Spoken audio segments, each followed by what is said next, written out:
Johan Cruyff. He was football's enigma.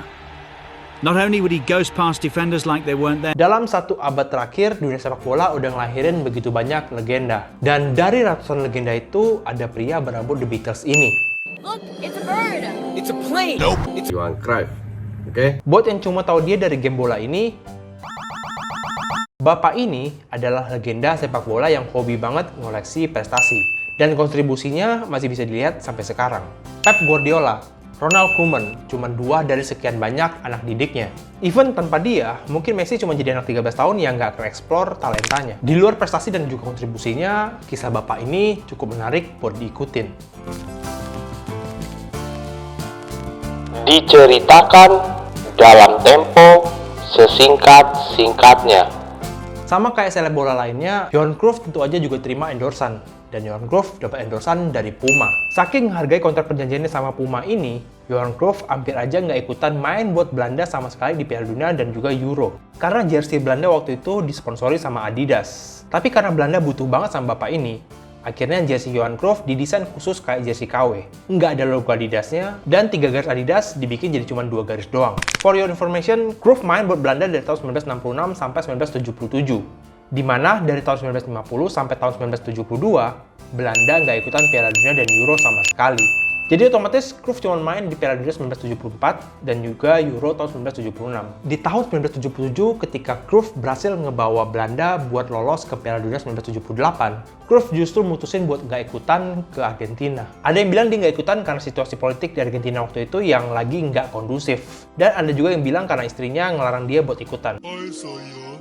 30 tahun kemudian di tahun 2008, Cruyff akhirnya baru cerita kenapa dia nggak mau ikutan pada waktu itu. Ternyata pada waktu itu, Cruyff dan istrinya sedang dilanda trauma karena perampokan yang terjadi di rumahnya. Menjelang akhir tahun 1977, Cruyff dan keluarganya ternyata menjadi korban perampokan yang terjadi di rumahnya di Barcelona. Johan Cruyff nggak ngejelasin lebih lanjut bagaimana akhirnya perampokan itu berakhir. Walaupun ada yang bilang kalau istrinya berhasil merebut senjata yang dibawa para perampok tersebut, yang kemudian membuat para perampok tersebut lari dari rumahnya. Setelah kejadian, polisi sempat tinggal di rumah Cruyff selama 4 bulan, sekaligus mengantar jemput anaknya untuk sekolah. Sama seperti kebanyakan karyawan kantoran zaman sekarang yang mencoba resign buat fokus usaha, Cruyff pernah mencoba hal itu juga. Tapi, sama seperti kebanyakan karyawan kantoran zaman sekarang yang mencoba resign buat fokus usaha, Cruyff akhirnya terpaksa harus kembali lagi bermain bola. Cruyff pada waktu itu mempercayakan kekayaannya pada cowok ganteng ini. Yang mana kemudian menginvestasikan uangnya Johan Cruyff untuk berbagai investasi yang gatot. Terutama bisnis peternakan babi yang mengakibatkan kerugian hingga jutaan dolar. Selain itu, Cruyff juga terlilit pajak yang enggak dibayar-bayarin. Bahkan Johan Cruyff sempat minta Barcelona buat bayarin pajak-pajaknya dia. Namun ditolak oleh Josep Luis Nunes yang kelak menjadi presiden Barcelona.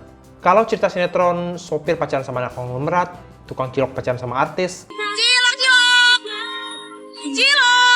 atau Sanchez sama Tomica dirasa mustahil, gimana kalau cerita anak OB Ajax jadi legenda Ajax?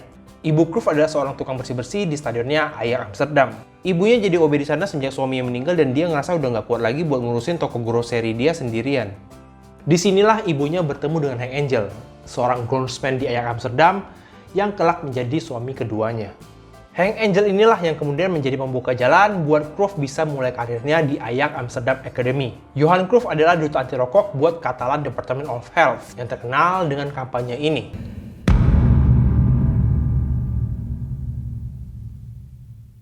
Padahal sebelumnya, Cruyff bisa ngabisin 1 bungkus Marlboro 1 hari. Tapi kemudian dia berhenti gara-gara gangguan jantung di tahun 1991. Di sisi lain, Cruyff justru punya ketakutan sendiri akibat mengingat ayahnya yang meninggal di usia 45 tahun karena sakit jantung.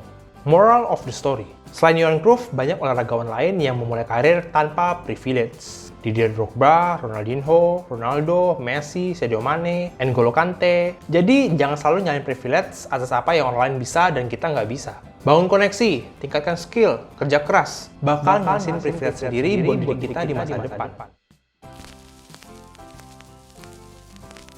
Diceritakan dalam tempo sesingkat-singkatnya.